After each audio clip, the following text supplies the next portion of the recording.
People, good morning to you all. Welcome to this Arise TV News interview by Charles Aniagolo to the presidential candidate of the Labour Party in the name of Mr.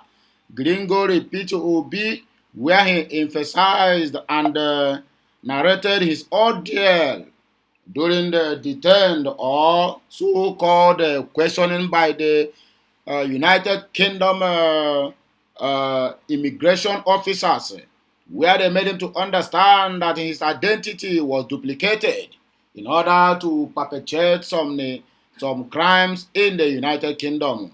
So, joining this live interview by Charles Aniagolo of Arise TV is His Excellency Dr. Peter Gregory Obi of the Labour Party.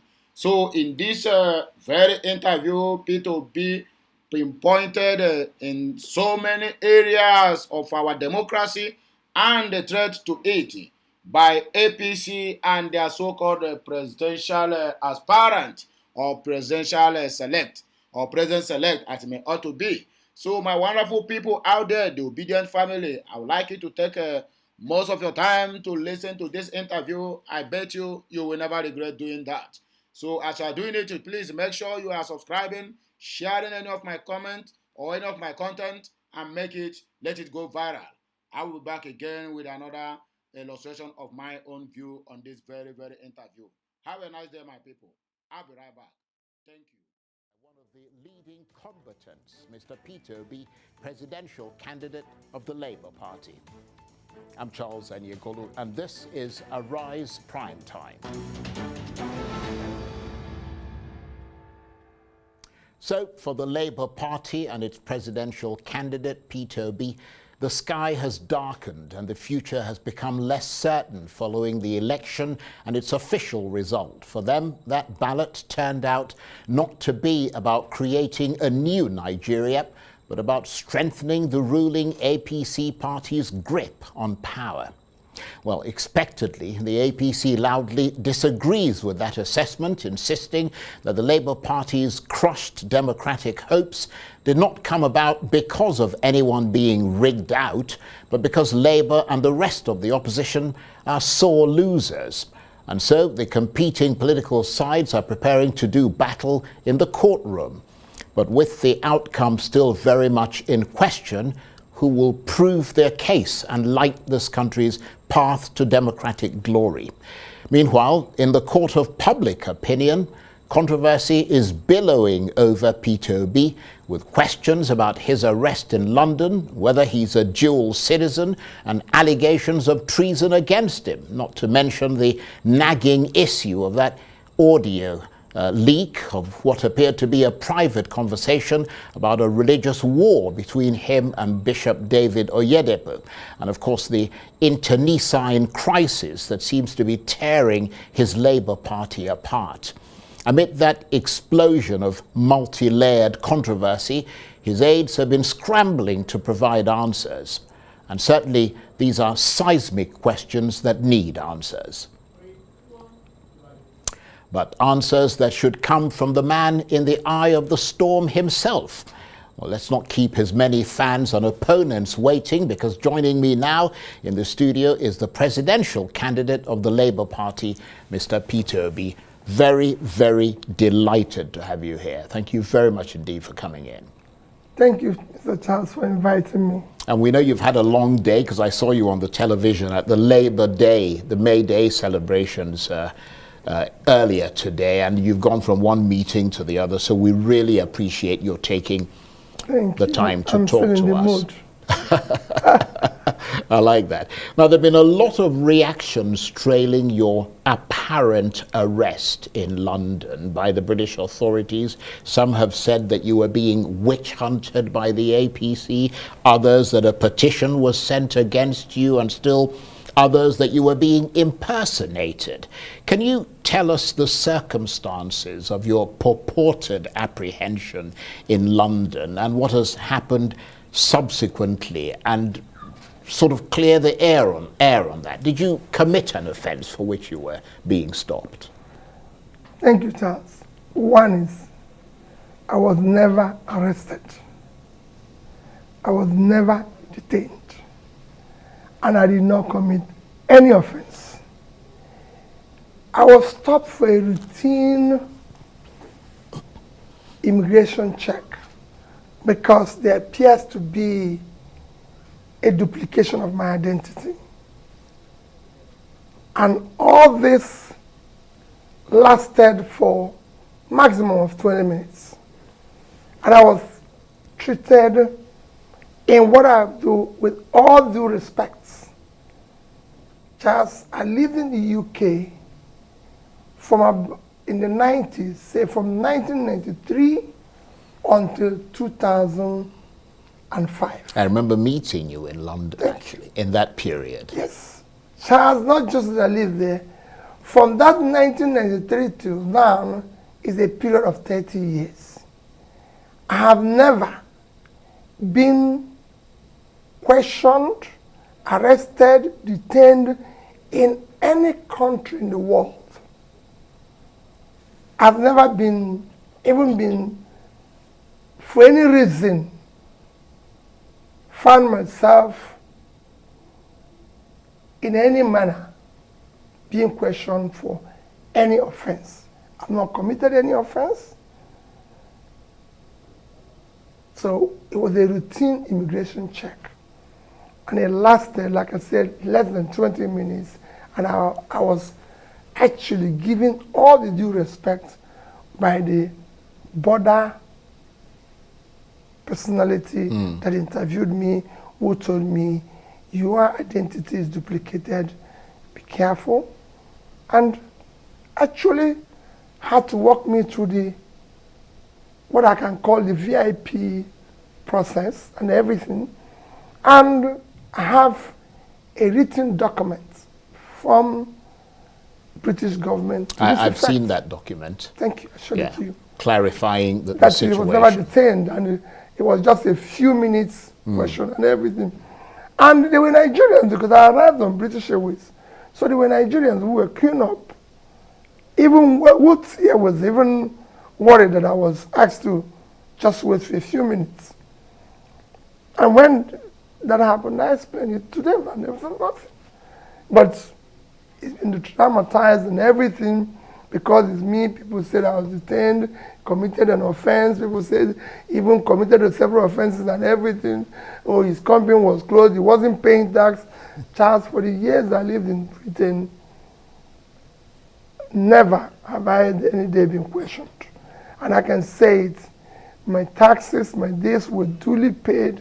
In fact, most times they have refunded me money for overpayment.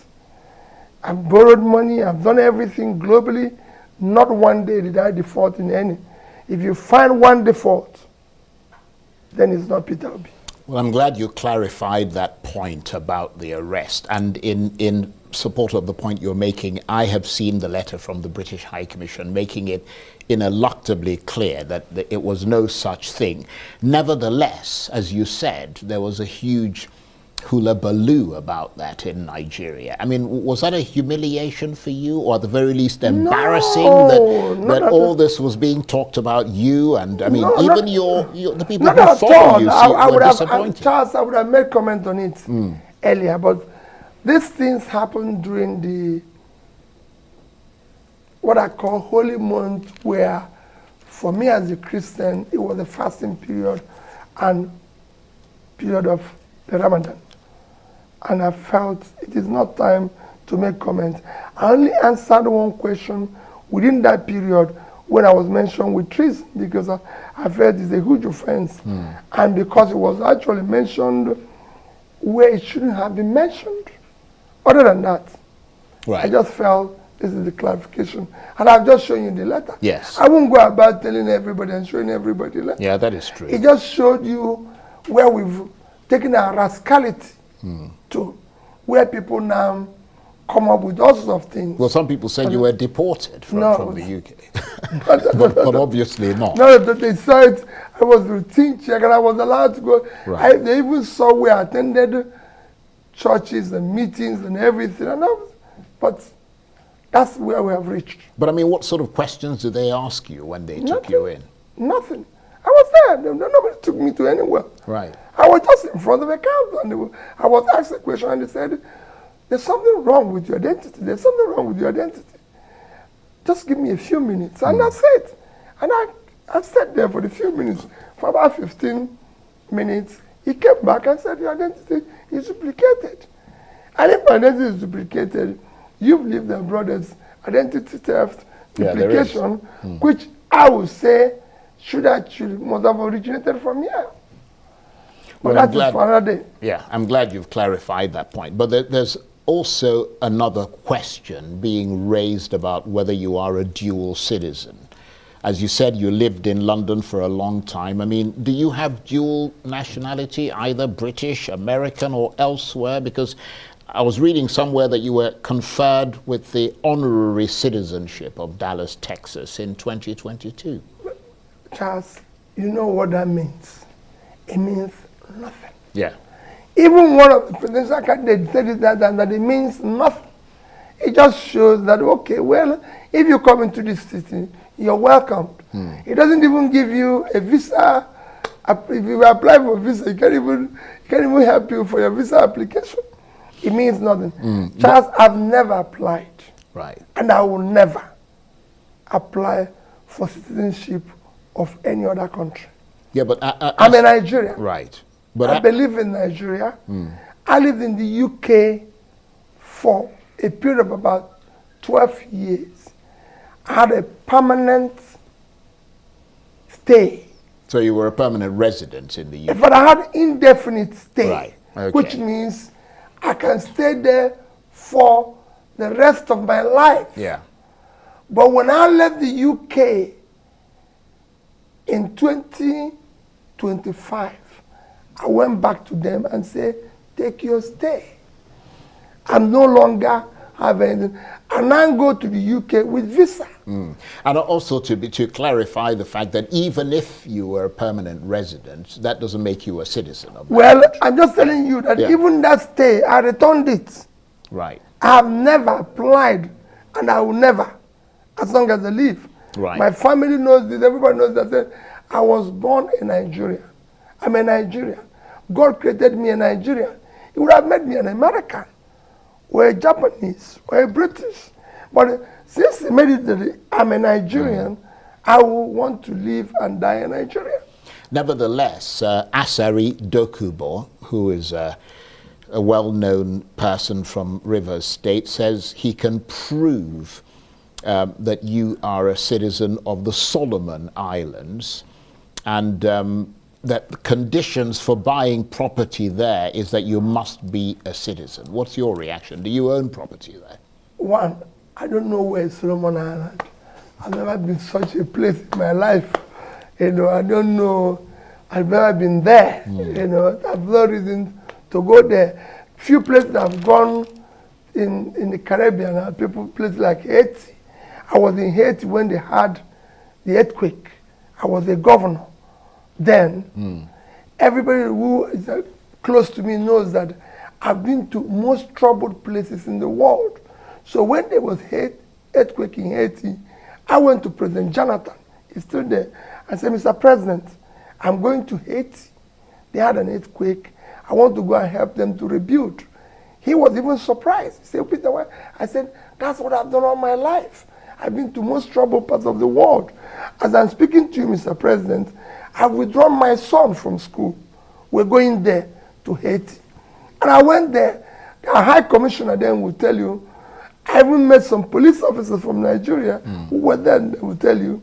I even traveled with some of the people who, Bob Manuel, who used to be one of the actors.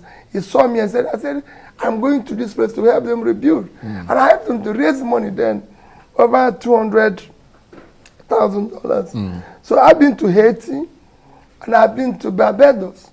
So other than that, I can't remember. I don't know where Solomon Islands, Charles. Right. I've never been there. I don't own a property anywhere outside Nigeria except in the UK where I lived. Yes. Other than that, any other place that there's a property in the name of Peter Obi, it is fake. It doesn't exist. And I don't need it.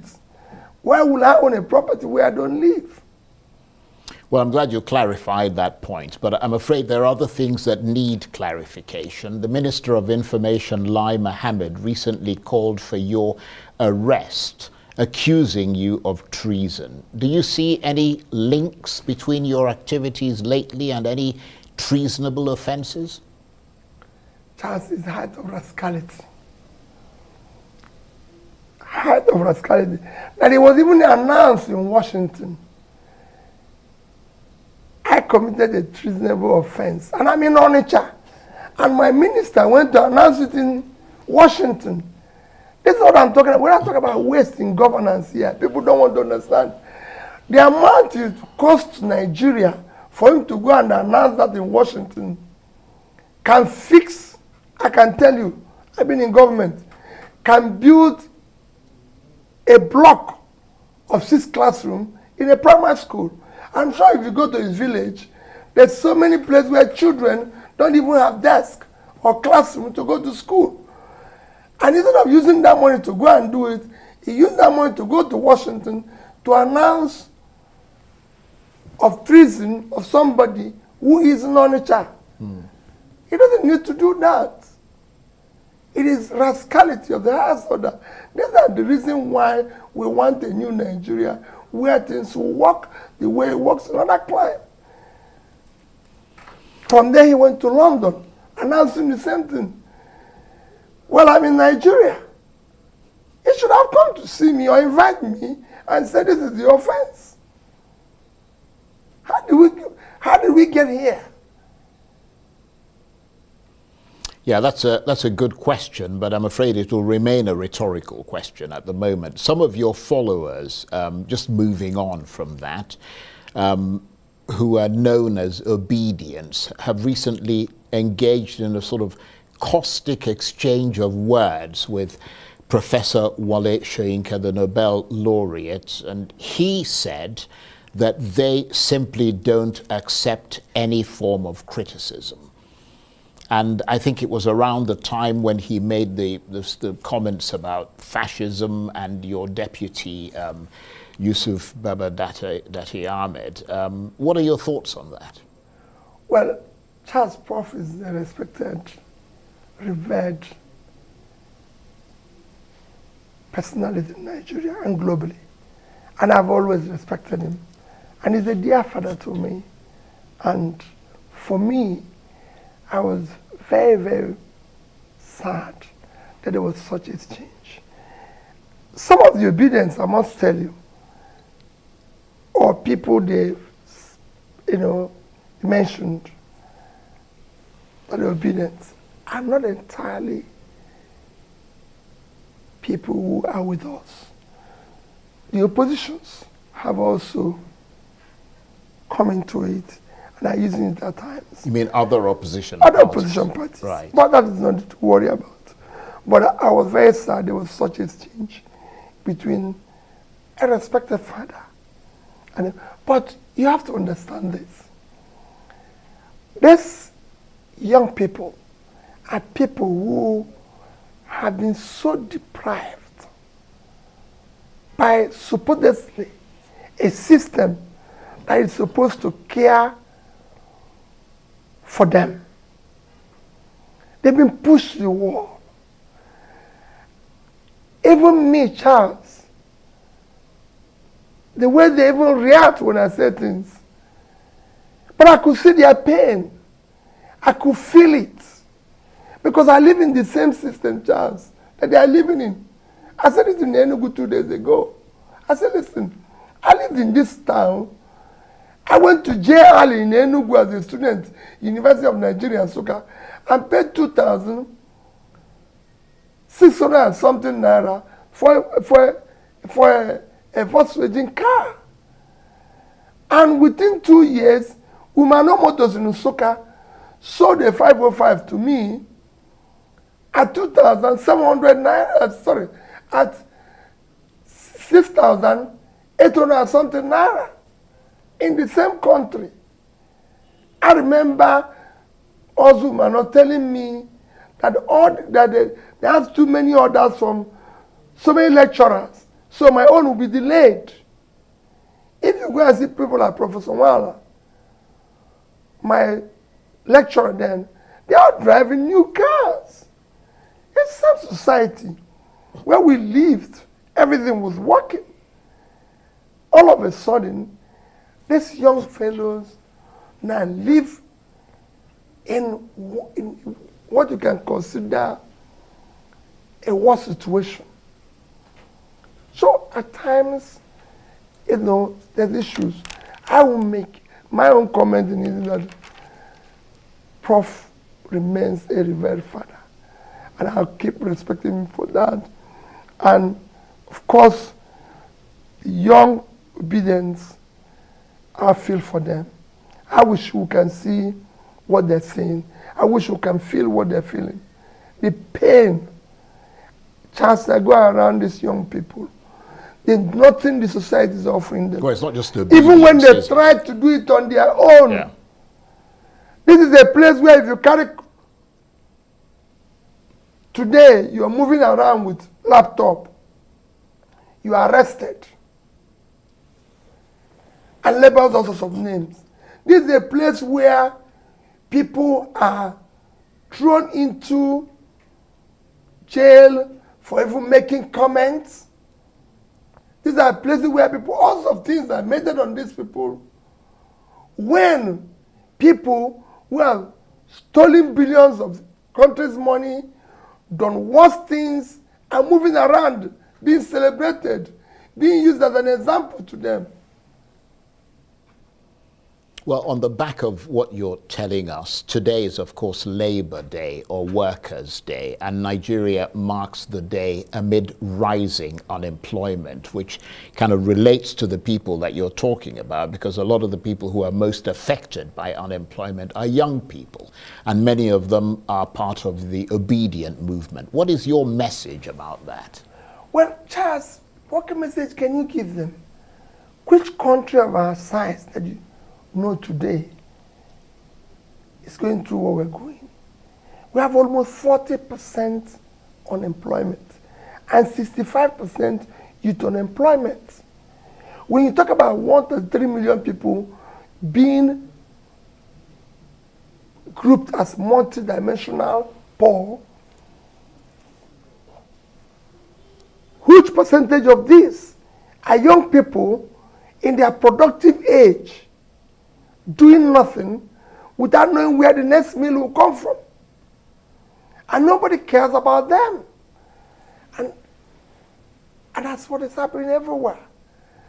And again, if I try to say something, you will even see where I said, I will start fighting poverty from the north. And people say, oh no, he's insulting people from the north. Even when Nigerian Bureau of Statistics said that out of this 133 million people, 86 million is from the north. And I say that's where we have vast or cultivated land, and I believe that we can make more money from agriculture than we're making from oil. And the only way to put this people out of poverty is to invest in these resources and invest in them, in everything. So for me, I feel for them. So that's how you think we should start reducing unemployment, is it? Through agriculture as a first step, or what is your what are your thoughts on you have unemployment? to move the country from consumption to production. And that you start, the basic thing is agriculture. And you move it into manufacturing. And then into exports. The country is not doing anything. The country is not producing anything. The population is increasing. You're not doing anything. Just as a simple thing. And I can just give you a simple example. In 2012, we're about 162, 2011, we're about 162 million. Our export is about $130 billion. Today, 2021, we're already over 200 million. We're about 210 million. Our export was about 47 billion. So can you imagine, in 2011, we're about 130. In 2021, we're about 47. When our population moved from about 162 to 2010. In 2012, our export was about $145 billion. In 2020, as at that time, we were about 167 million in 2012. In 2022, we are now about 213 million. Our export last year, if I look at Nigerian Bureau of Statistics, is about 26.8 trillion, which if you convert it with 445 official rate, it's actually about 60 billion.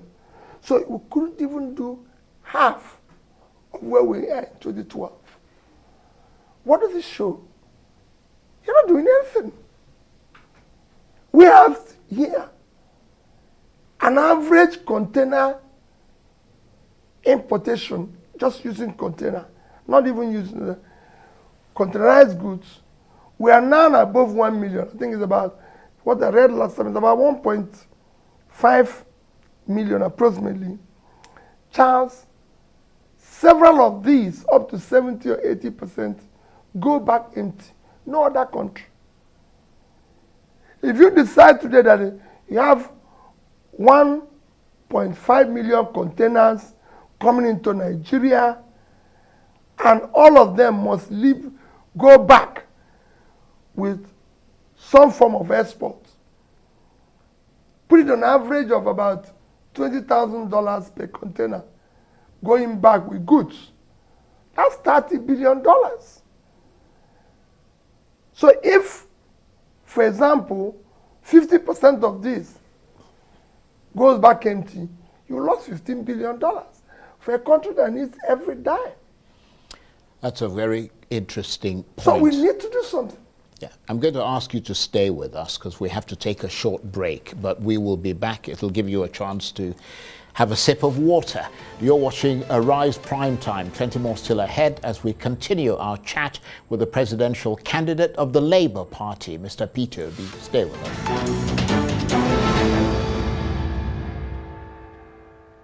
Welcome back to Arise Primetime, where we offer perspectives on the news and talking points of the day. I'm Charles Aniegolu.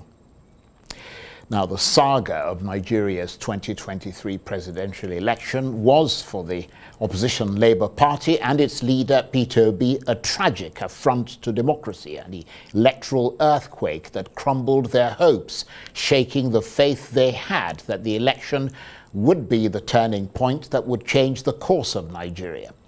Well, the winter winds may be howling for them, but for the president-elect Bola Tinubu, his APC party and their supporters, it'll take more than that to dampen their spirits as Inauguration Day draws near. For them, it's a legitimate ballot that culminated in victory for Mr. Tinubu, never mind the fact that that victory is dogged by major national and international concerns about legitimacy and by the APC's legacy of expanding insecurity, growing poverty, rising unemployment, an inflation rate that has ballooned in the last few years, and a currency that has plunged in value, giving way to much harder times, especially for those on low incomes.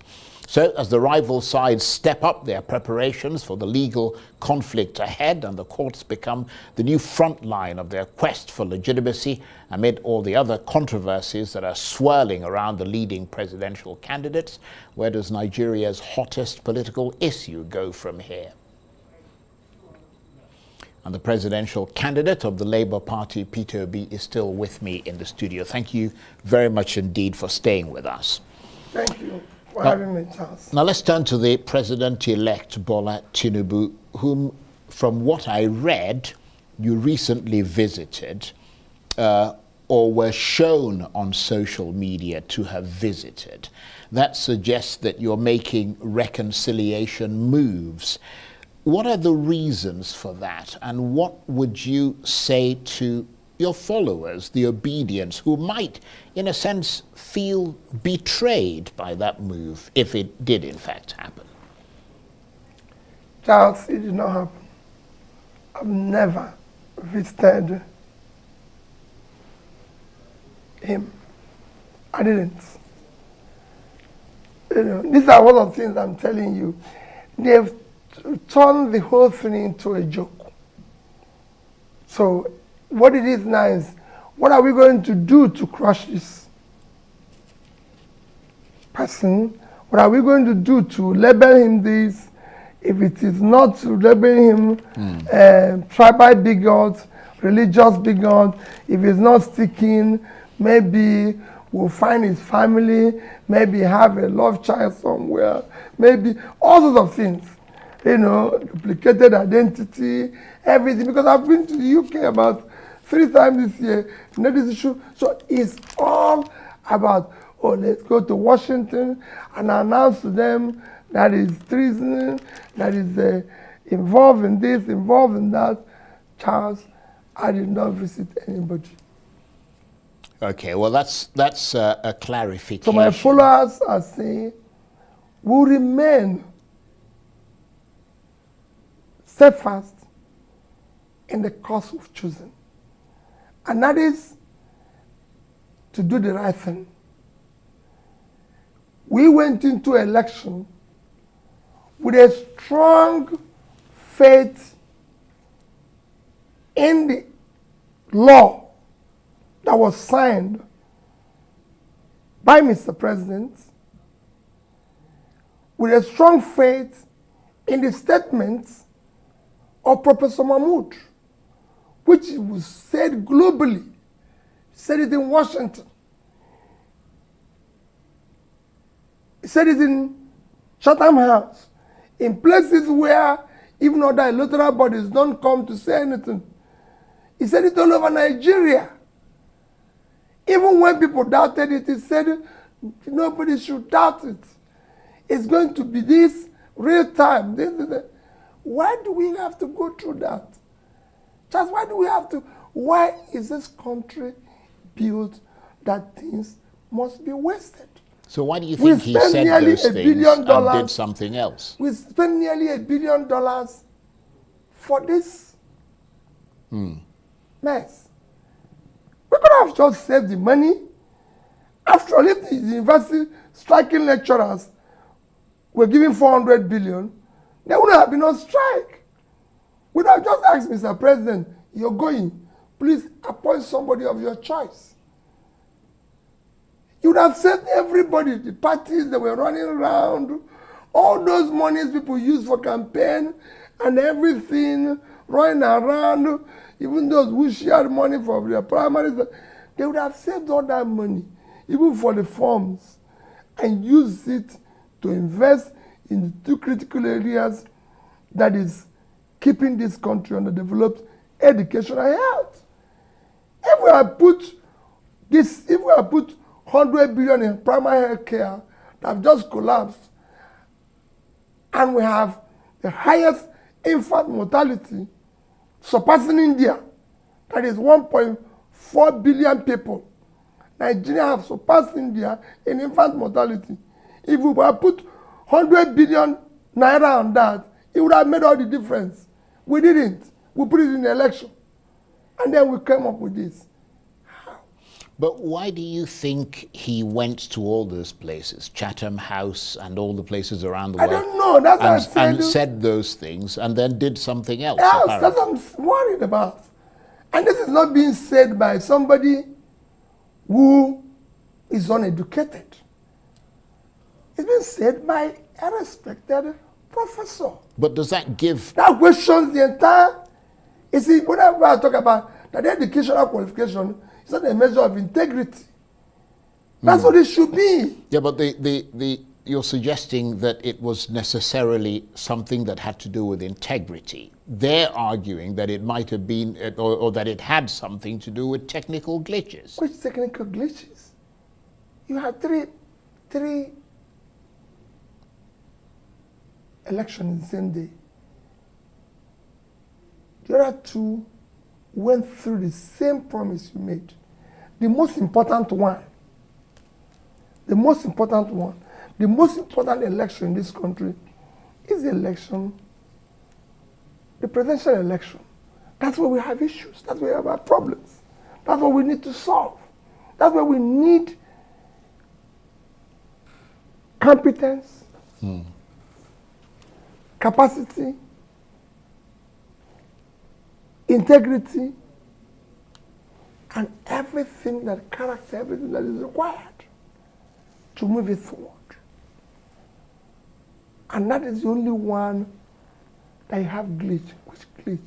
Can they explain the glitch? Have they ever explained it to anybody? INEC is still uploading the result till today. Does it make sense? Well, presumably that explanation they'll be forced to make it in court. And of course... No, it's not even making it in court. You look at the country. Charles, we have a country. We're not the only country globally. There's hundreds of countries globally. Why must our own be always a problem? Well, you and your party, the Labour Party, are now preparing to enter into a storm of the unknown, into legal, uncharted territory. You've filed a legal challenge in court. What is your sense of how it's all looking as your appointment with that tribunal draws near? Well, the court will decide. I believe the justices also are on the spot. It is for them to interpret the Constitution, whichever way they do it. I've done it before. I've challenged similar rascality in my state. I've challenged it when I was impeached. I've challenged it when there was issue of tenor interpretation. So I'm challenging it again. And the judges are also on trial. Because on trial of interpretation of our Constitution, of the law, of the process. Like I said, what we are challenging is not just about who is there or who is not there. It is the process. Just the process through which people get to anywhere is far more fundamental than what they do thereafter. I recall asking one of the professors a few days ago, I said, can I be a professor? Can I start writing I'm a professor without having to do the necessary work of being a professor? He said, no. I said, okay. Who said I'm not probably more intelligent than most professors? But there's a process. And it's that process that I want people to respect. There's a law. That's why we went through that electoral law that we celebrated. And that's what we're challenging. Well, obviously, there's a lot to go through. I mean, the case is in court and we'll have to wait to see how it goes. But let me turn to the internecine crisis that is leaving or tearing your party, the Labour Party, apart, or appears to be doing so, with public fights over the chairmanship, jockeying for position, etc. What's really going on in the Labour Party? There's nothing happening in the Labour Party. I like what you said. There's nothing wrong in Labour Party. It's the same rascality that is going on all over the place. The chairman of Labour Party is Barrister Julius Abure. That I can tell you. But you have to admit that all this wrenching, wrangling and sort of petty fights and quarrels over positions, etc. I mean, which position are they fighting for? Well, I mean, we see it virtually every day. Because people are paid, people are hirelings, being paid to distort facts and everything. For example, Charles, I've never met Mr. Papa. And supposedly, you can say that I'm a meaningful figure in Labour Party. I'm the presidential candidate. So, but I've not met the other party chairman, and he's not looking for me. So there was a purpose. It's because of the transactional politics we do, where rather than spend our energy and time trying to do the right thing, we spend our energy and time trying to do the wrong thing, paying people to do the wrong thing, paying people to create, because we live off this confusion. In Labour Party, we don't have an issue. The party is intact. The party is working. The party was founded by Labour, NLC, TUC, the Labour organization. They founded the party. That's why today I had to quietly go and join them, solidarity in what they're doing, because they are the owners and we're working seamlessly in as it's supposed. Well, I mean, but you have to have all these problems by paid agents and everything. And that notwithstanding, because we're a family, we're even trying to bring everybody, even those to say they've paid you, maybe you've done the job they wanted to do, please come, let all of us be a family. Right, because I mean, I'm sure you know that people, I mean, it doesn't inspire confidence in the public when they see a party that they believed in was going to reshape this country and repurpose things. I mean, you know, they were entrusting this country, or were planning to entrust, at least some people, this country to your party. I mean, and to them, and people have made a lot of comments about this. I mean, it seems like you're no different from the other parties that you criticize. Because those who live off the confusion, who are already in other party, will not go away without tearing away, trying to, create confusion everywhere. That's what it is. They're not going to keep quiet. I've said it before. Whenever I talk to the opinions, I said to them, don't think these people are going to go away saying, no, we're happy. No, they're not going to do that. It's impossible. But if we stay on doing the right thing, eventually we'll win. And that's what we want to continue doing. Right. And I assure you, that's where we are. Well, let's talk about one more apparent scandal. That's that audio leak. You might have talked about this before, but we want to sort of hear it from you again. That audio leak of what appeared to be a private conversation between you and Bishop David Oyedepo, in which you appeared to have described the elections as a religious war, and which has been seized upon by your critics as an example of you promoting a religious agenda. Did that conversation take place, or was it an outright artificial intelligence fabrication, or somewhere in between? Charles, whatever you call it, whatever anybody wants to make of it, it's fine with me.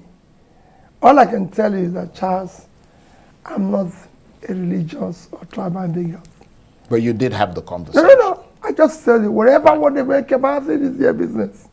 I've shown you several examples this evening of things that was said about me that is false. For dual citizen, for detention, for treason, from this. So whatever they make it, let me tell you, I am not a religious bigot. Right. I'm not a tribal bigot. But did that conversation Go and take look in the history of this country and ask yourself, how many people have been opportune to serve privately and publicly and surrounded themselves around with Nigerians? I've said it before. I was governor of my state for 8 years. My ADC, which I mention every day, who is the closest person to me, is from Kano. They said, I demolished mosque in Onitsha. I made Muslims to carry ID card. My police commissioner was from Kano. was a Muslim. My ADC is from Kano, he was a Muslim. And I'm asking his people to carry ID card, and I was demolishing where they go to worship. Now I went to celebrate Salah with the people in the mosque in Onitsha. Yeah, I saw the pictures. And they said it was me who rebuilt the mosque when it was destroyed under another governor. So I built the mosque, but I was being labeled as the man who demolished it. Where do you start? These things, like I said yesterday, development doesn't know religion or tribal. All these people are saying, let them show me the road they built. Chad, I've never seen a road constructed where only the Muslims are allowed to pass. Like I said, those who are talking about religion in this country, can they show me where Muslims buy bread cheaper? So we can go there and buy the bread. Or show me where Christians buy bread cheaper. They only use this. People only bring issue of religion and tribal because they're not competent. Because they don't want to serve. Right. So that conversation didn't. So for me, Charles, let me even assume it happened. Do you think I can just pick a phone and say religious war? No. Well, we know there's artificial intelligence that manipulates. There must have been a conversation. Yeah. But we want to be clear on what you said and what you didn't say. Charles, even subsequent thing, I was even begging the bishop to help me to ask his people to vote, which is what I was doing for 6 months, begging.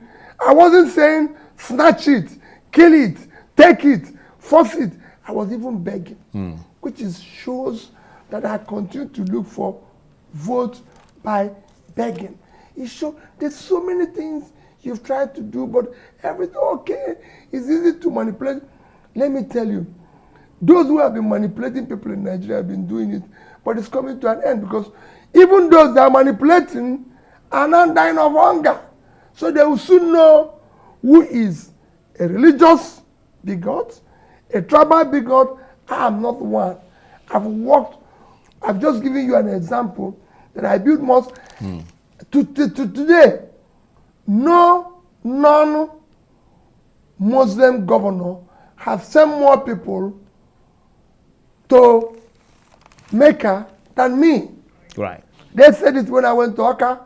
It was them who I was saying it. Well, I'm going to assume... When I do pilgrimage, right. I send people to Israel, I send people to Mecca. I'm going to because assume... I believe right. that this is the way to go. I'm going to assume that you did not say that the election is a religious war, because you haven't answered that question. But if you choose not to answer it, I will assume, based on what you said, that I can never say it's a religious war.